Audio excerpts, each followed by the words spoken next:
این شاگردان نهایت تحصیل کردن قدر خوش آمدید به درس جدید ما در صفحه 5 ما در درس قبلی سمپل یا سمپل پرزنتنس خواندیم و حالا بر شما خود پاراگراف هم میخوانم. Look at the pictures of you. What is she doing? با تصویر زیو ببینید چی انجام میده. Hey you are always using the computer when I need it. گفته hey زیو همیشه مکس برش گفته که ما وقتی کمتر ضرورت می‌داشته باشم شما کمتر کار میکنید. It's so annoying. من بسیار زیادی ناراحت می‌شده. I'm chatting with Elia. ما با الا چت دارم. Elia چی میگه؟ Hi Max. What are you up to? What are you up to؟ به معنی چی شما چی انجام میدید؟ مکس چی میگه؟ Hi Ella. I'm doing my science homework. من کارخانگی خود انجام میدم. But I need to look something up on the internet. اما ما باید اگه چیزی در اینترنت جستجو کنم. زیو چی میگه؟ Ask Ella. She always comes top of the class in the science. از که لا پرسان که همیشه او در ساینس در صرف تاپ یا در مرحله تاپ میاد. مکس چی میگه؟ Okay, what about this? این چطور است؟ At what temperature does oxygen change from gas to liquid? در کدام درجه حرارت گفته اکسیژن به گاز مایع مبدل میشه. لیا چی گفته؟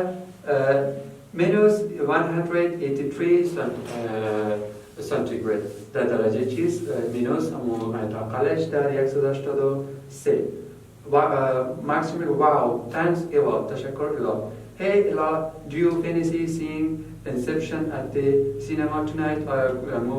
فیلم بوده نامش فیلم بوده گفته این فیلم امشب در سینما میبینی؟ Okay.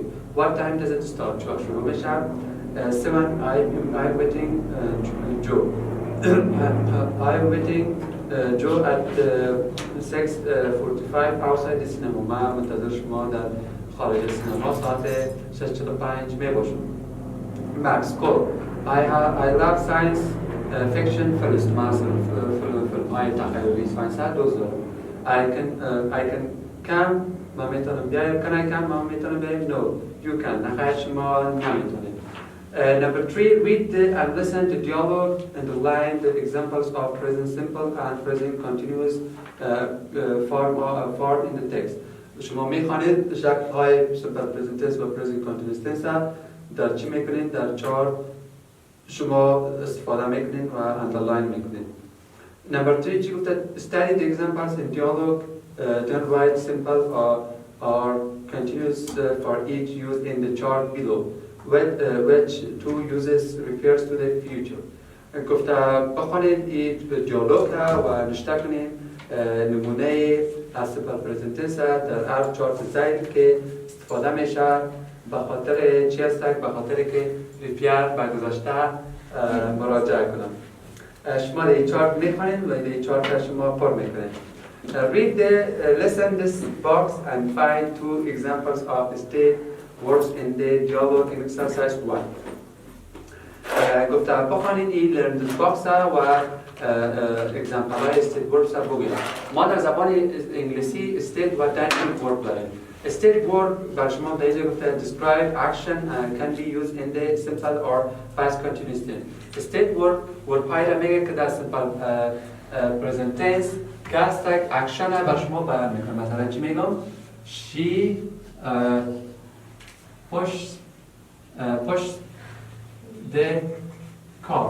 ببینید اینجا push اکشن ورب است، داینامیک ورب است. ببخشید به خاطر که اکشن نشان میده سیمپل پرزنت تنس. مثلا چی میگه؟ They wash the car. آنها موتر میشن. ببینید اینجا چی است؟ ای واش که است داینامیک ورب به خاطر که اکشن بیان میکنه. و استیت ورب چی است؟ یک حالت بیان میکنه. یک حالت که باشه. مثلا چی میگه؟ I believe. من باور دارم. یک استیت است. I believe.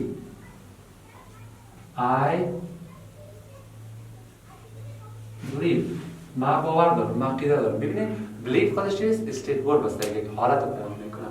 و در بخش پنجمش هم گفته complete dialogue with the present simple or present continuous form of the words in bracket, listen and check. گفتم مکمل کنید دیالوگ با سیمپل پرزنت تنس و پرزنت کانتینیوس تنس و دمو فرم هایی که در برانکت هایی که بر شما ماند. خب این بخشی است که listening شما دارید. You can play the listening and complete the job.